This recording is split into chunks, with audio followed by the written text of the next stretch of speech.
What is a puffin? First, a puffin is a sea or marine bird, a member of the auk family. But second, and more important, except to the puffin, it is a coin value. The puffin and half-puffin coins in bronze were the creation of one Martin Coles Harmon, who in 1925 purchased the Isle of Lundy, off the English coast. He then declared his island to be independent and proceeded in 1929 to have coins struck in Birmingham, England, for his empire.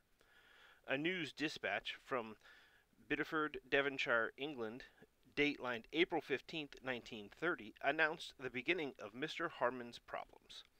Martin Coles Harmon, London businessman and owner of Lundy Island in the British Channel, off the north coast of Devonshire, today was fined £5 with 15 guineas cost on a charge of issuing special coins in his island kingdom.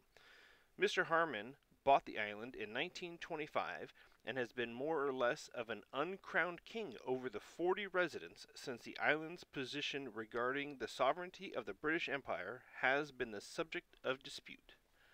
The London financier refused to acknowledge the jurisdiction of the Devonshire court and declined to plead the case, but the court held that issuing the coins was contrary to the Coinage Act. Mr. Harmon's attorney declared that the island was outside world, that no taxes were paid, and there was no register of births, deaths, or marriages. He cited various legal cases in which he contended the British court had left the island of Lundy was outside the United Kingdom. This was not the end of King Harmon's troubles. In 1933, he was arrested along with 3 other financiers and charged with conspiracy to defraud.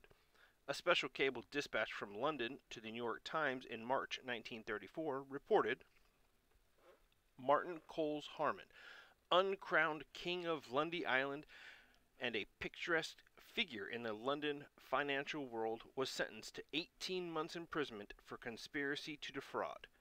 After a 16-day trial at Old Bailey, the jury found Mr. Harmon guilty of having misapplied funds of the chosen corporation, of which he was a director.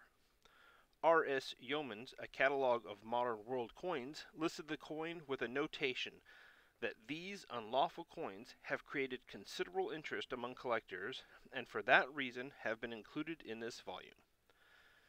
The face of both coins shows the head of Harmon and the inscription Martin Coles Harmon, 1929. The reverse shows the head of the puffin bird on the half puffin and the complete bird on the puffin. At least Mr. Harmon had the good grace not to use the word king, emperor, or ruler in his coinage.